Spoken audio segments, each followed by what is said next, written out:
In this video, we're going to look at what we sold this last week on our eBay store. Going to open it up to some question and answer, and also just kind of talk strategy, what we've been doing, and go from there. I'm going to turn that down because that would be a little distracting. And sorry if the video quality is not up to par. We don't have very good internet where we are, so I'm trying to do the live stream earlier today, but it just did not happen. So now we're in that high usage time zone, and the internet is not as good. So as you are coming on live today, just go ahead and let me know that you're there. Let me know how your sales have been doing, what's been going on with your eBay store, and all that jazz. And so yeah, but we hope you've been enjoying the videos that we've been releasing. Got a couple more that are dropping down in the next few days.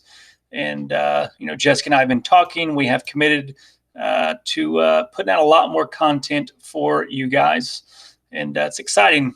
I'm excited about it. So it's one of the benefits of not having the warehouse anymore, is the ability to be able to have more freedom to do that kind of stuff. So so that was a big reason why we wanted to. So we got a couple watching. So got his comment. I don't even see on here the comment section. There we go. And what is going on, Gina?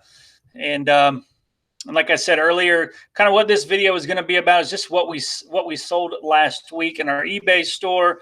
Kind of our strategy. We'll go over promoted listings, any sales that we ran. We'll go over a couple of items that we did sell, but most of our sales that we do have are cell phones. We do have some items that we are finishing up selling from the last truckload, and we have started doing some sourcing. At first, for us, I went to my first garage sale ever the other day. We took the family out. We did a little vlog about it. I think it's going to post tomorrow, so I hope that y'all enjoy it. And it was a lot of fun. So it's something that we're going to be doing every week, and at least during garage sale season before it gets too hot, because in Arkansas it gets hotter than Hades, especially when the humidity jumps in. It gets hot.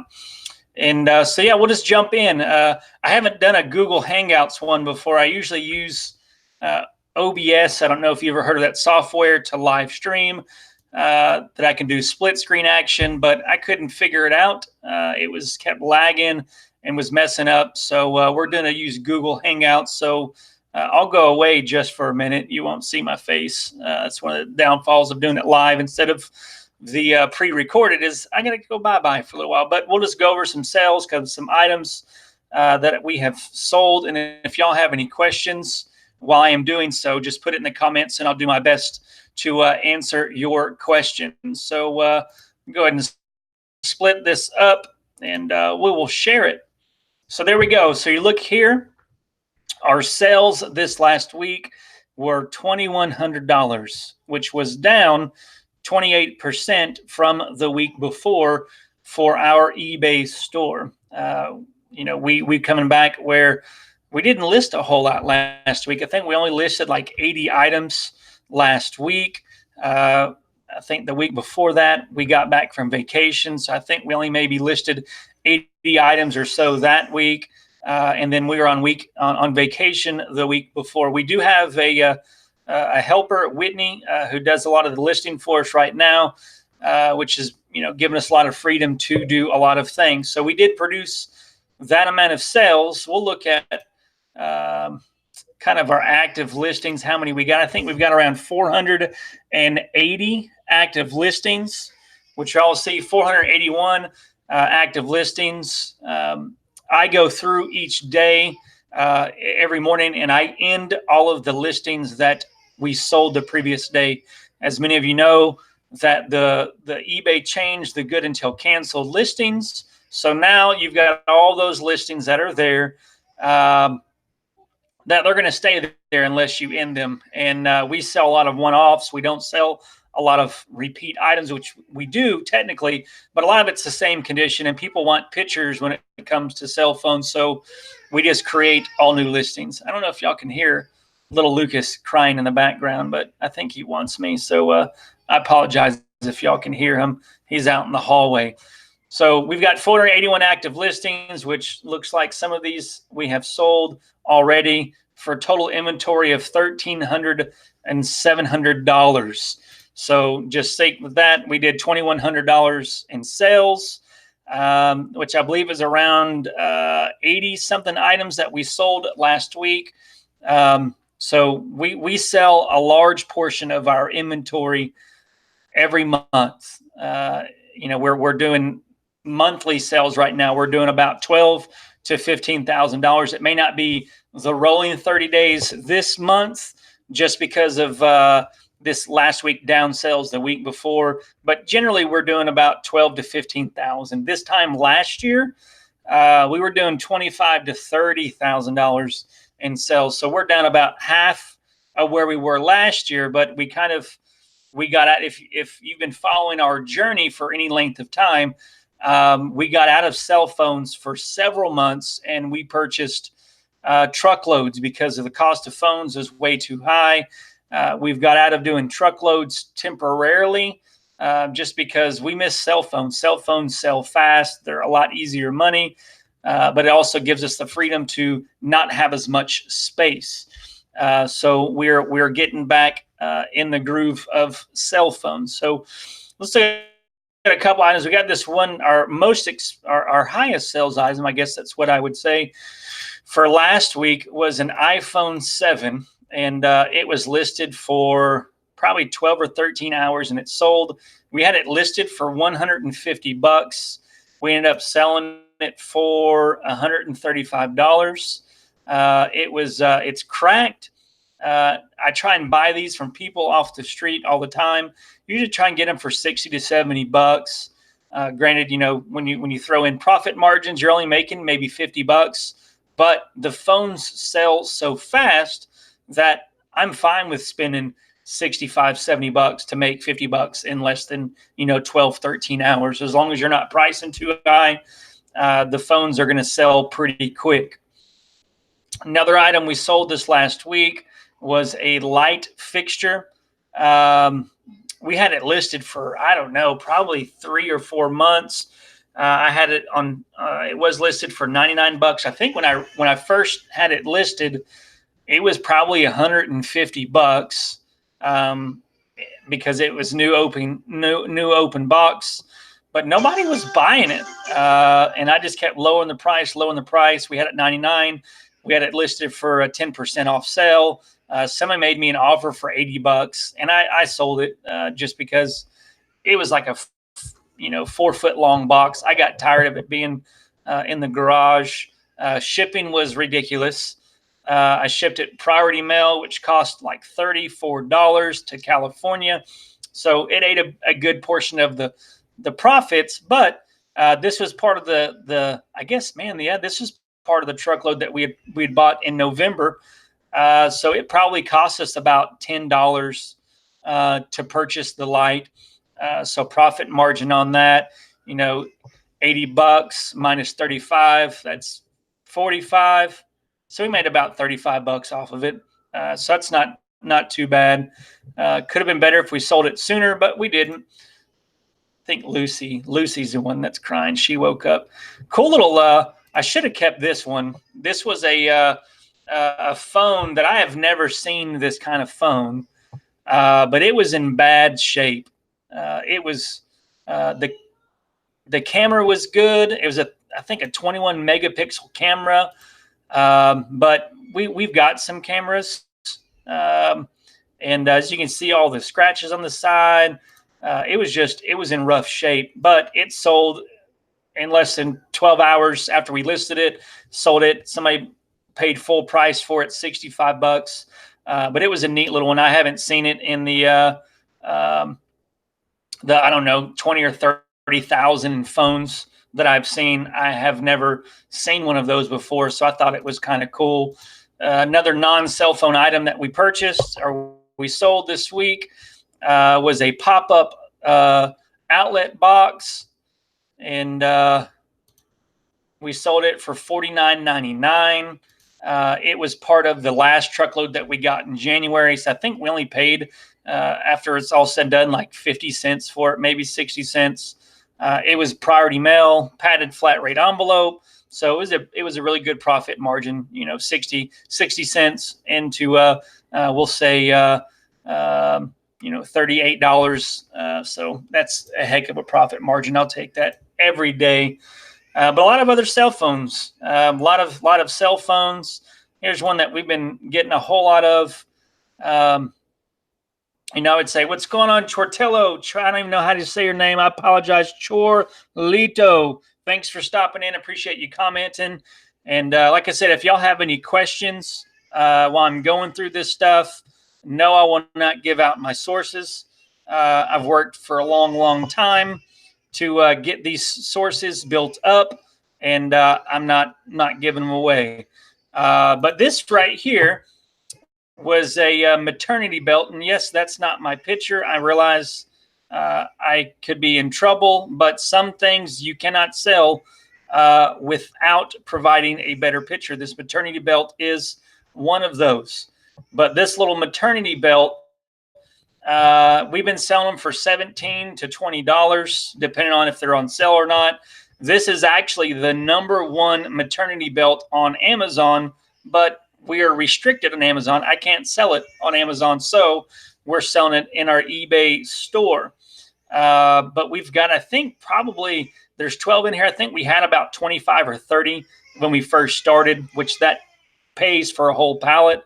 This was the first pallet that we unloaded off that last truck was on this this thing. And just going out a bunch more phones. Here goes an old school phone that we had sold that a lot of people are like, what kind of phones you sell? I'm like, I sell slider phones, flip phones, all kinds of stuff. So this one here was sold in less than 24 hours after being listed.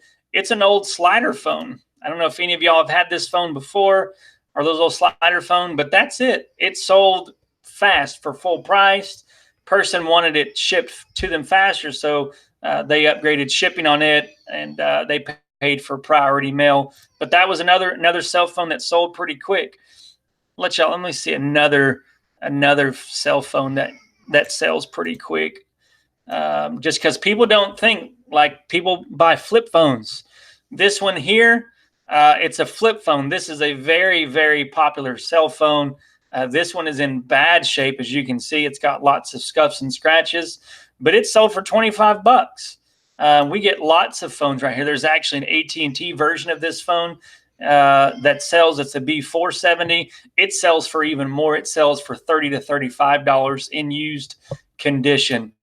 So never pass up on phones. Especially if you're out thrifting. Ask if they got old, if you're going to garage sales, just ask, like, hey man, you got any flip phones or slider phones in your kitchen drawers? Because you just never know. Here goes an item we sold that was part of the last truckload. Just try and get y'all some non-cell phone items that we sell. Sold this one here. Is a little guitar hanger. Sold it for I think I accepted an offer for $18. It was part of the last truckload that we purchased. So it was on like 50 to 60 cents. It shipped out first class mail. So it was a decent little profit margin. Another one here is this RCA splitter box. This little thing I started doing with some of the items. I've taken pictures on my phone. I was doing a little split box thing. I don't know if it actually helps out with sales any versus the amount of time that it does it, but it didn't take me a whole lot of time to be able to do it. So I did it. So that one we sold for full price for 18 bucks. It was part of the last truckload, only paid 50 to 60 cents for it. So that was it. So let's look at, we did that. Our selling costs this last week for this were a little high. I don't know if y'all ever look at selling cost, but it really depends on what time or where your fees are during this cycle. If it's like your monthly fees, let me, that's the wrong dates. I'm trying to do last week's just so y'all can kind of get an idea of, I'm still doing the wrong dates. Just want y'all to get an idea of our selling fees, our selling cost for this sales volume for the items that we have been selling. So we'll do this here. So last week, our selling fees were $650, which is high. Our selling fees are usually around, for the month, are usually around 22 to 24%, depending on how much big items that we sell. But for this one, $650. I don't really know. I haven't dove deep into the numbers to figure out why the selling costs were so high. I think maybe we ran out of listings or something, and then I was having to pay 10 cents per listing for that. But it's a little high. They're usually a little bit lower. I can give you an idea of like last month's, just to give you an idea. So this is the last 6 weeks. You're looking at 25% for it during that time period. So let's look at promoted listings. A lot of people, they ask me about promoted listings. Kind of what we do is we alternate promoted listings. 1 week we'll do 5%. The next week we'll do 4%. And I'm actually running a test right now where I've dropped that, running down to 3%. You're starting with pallets to import to Mexico. I can't speak for where you are. I guess that you are in Mexico, so I can't really tell you what that is or what your ROI would be for Mexico. But the thing is pallets are profitable, but you need to have enough money to make it through. That if you don't have it mixed in with some items that are going to sell quickly, that you're going to have a lot of inventory that's going to take a good period of time to move. So if you don't have enough money to last you until then you're going to have some cash flow issues, which is kind of some of the troubles that we went through with this last truckload. Is we got a lot of items that did not sell very quickly. So we got some cash flow problems that created because we had $30,000 sitting on the shelf, but nobody was buying it. Whereas we were used to being able to have $15,000 listed, but selling $15,000 a month. So with the other items that we used to carry, it was really, we were selling as much as we were listing every single month. So, but we found, you're probably going to make, anywhere from 300%, 400% to, you may only make 50 cents on the dollar. It really depends on the individual pallet or the individual truckload. So just gotta beware. So let's look at these promoted listings, and we'll do the last 7 days. And but I was saying was we're running a little experiment this week to see how only promoting listings 3% will affect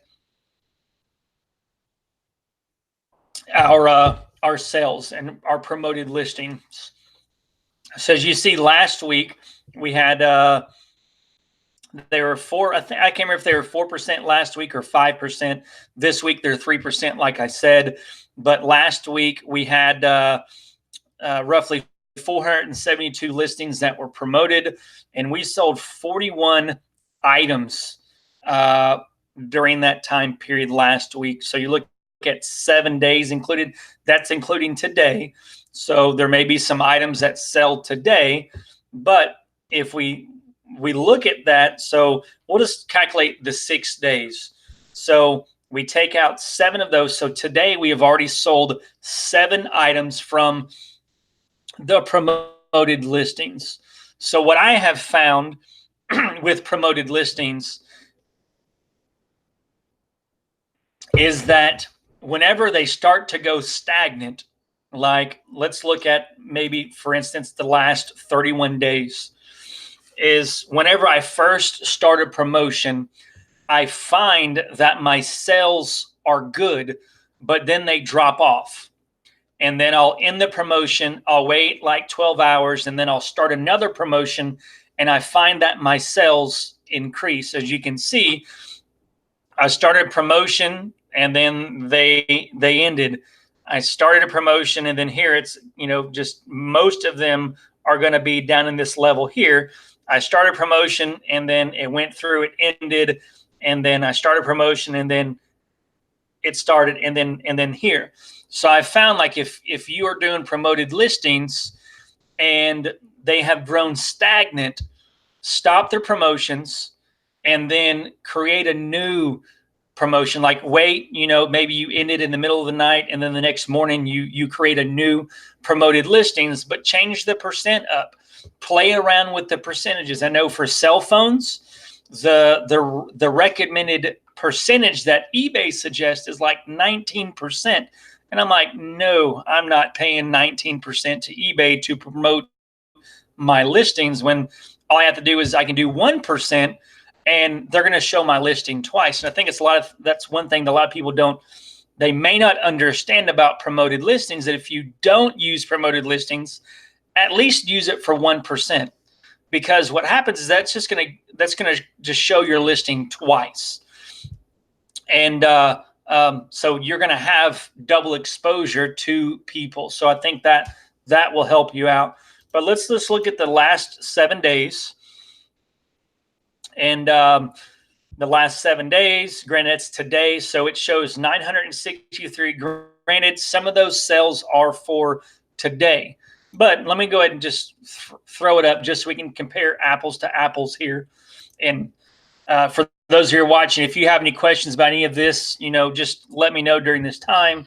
If you're still watching at this point, you are wanting to learn something or you're liking what's happening. But I'm just going to go to my sales and we'll pull up the last 7 days. We'll pull up, I don't even know what it would be, but ending through today. So May 13th, I guess that would be Tuesday through today. There we go. So the last from last Tuesday until today, we've done $2,100 in sales, right? So of that, $963 has been through promoted listings, which that's going to be probably around 40 to 45%. We have found that every week, no matter what we do, whether we do it 10%, 5%, whatever, is that generally that the percentage of our promoted listing sales is going to be 40 to 45% of our overall sales. So for my category, I am willing to spend that extra money because it only cost me $46 to generate an additional $963 in sales. Granted, I don't know. We may have sold the item without it, but I don't know.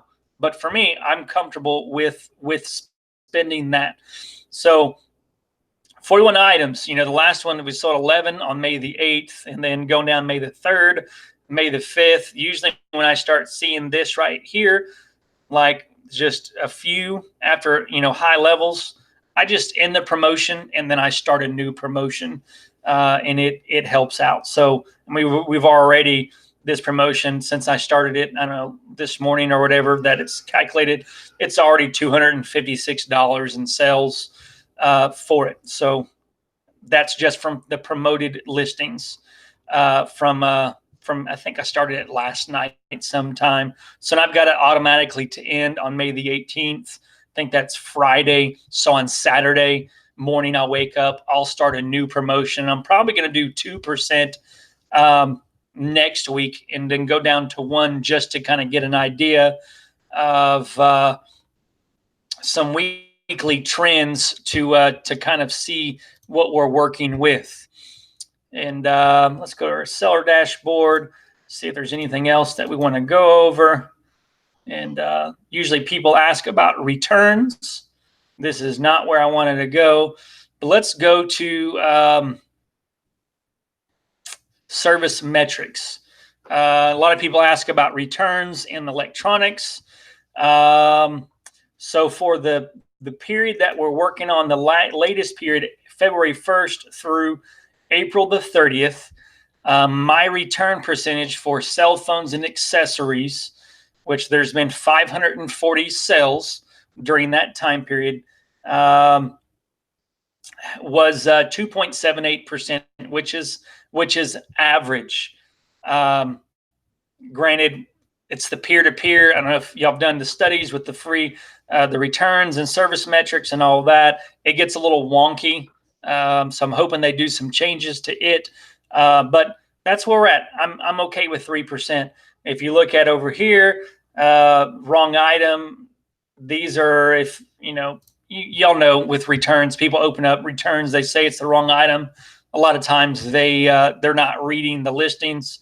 And they open it up. I'm hoping that eBay changes their stance on that, just because, as you know, that you get a couple buyers that open up returns that aren't exactly accurate, because say, we sell a lot of cell phones.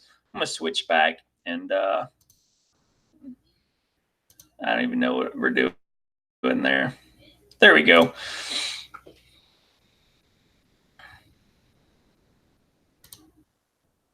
No, that's not what I wanted to do.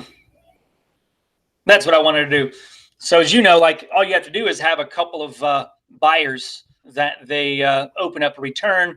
I was saying that what's going on Landshark Picker is I sell a lot of cell phones that are cracked, broken screens, bad ESN, meaning that the phone cannot be activated for service, all kinds of stuff that I listed for parts are not working, put in there.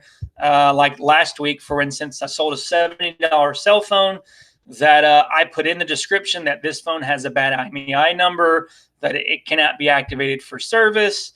Well, the buyer, they emailed me, what happened, blah, blah, blah. I'm like, well, you bought a phone that wasn't intended for activation in the United States. Why do I sell those phones? And how do you sell those phones? Well, 40% of my business is international for cell phones.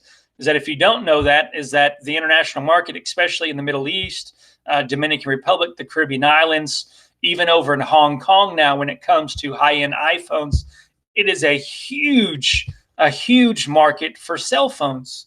So I sell a lot of cell phones that have bad ESNs because of where I get phones, that people stop paying their bills, all kinds of reason. They financed it, but then what have you.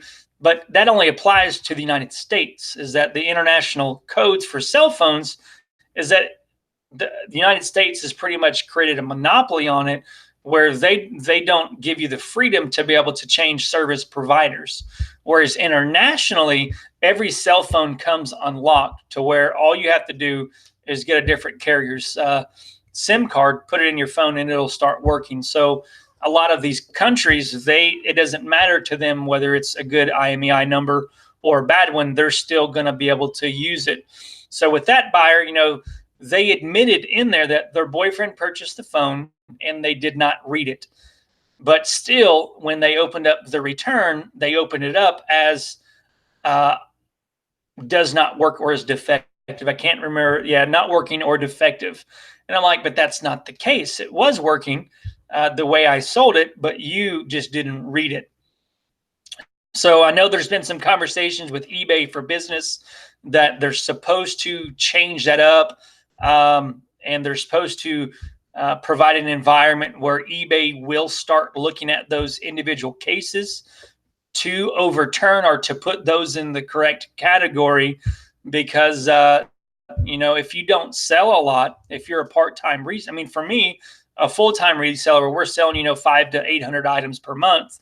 It's not really going to affect us that much. But for a reseller who's only selling 40 to 50 items per month, one or two returns opened up in the wrong description or the wrong category, it could greatly affect you. In with now is, I don't know if you know, but eBay's increasing that percentage from 4% to 5% if you are higher. I think you have to be in the very high category. But to be in the very high category, you've got to have some issues. But like I said, if you're a part-time seller, then that could easily raise your service metrics or for that thing. But if y'all don't have any other questions, I'm gonna get off of here and get ready to start cooking dinner. And if you've liked this video, give us a thumbs up. If you haven't liked it, you can give me a thumbs down. And subscribe to our channel if you haven't done so already. We're doing a lot more content. We're doing some family vlogging. We're doing some haul videos.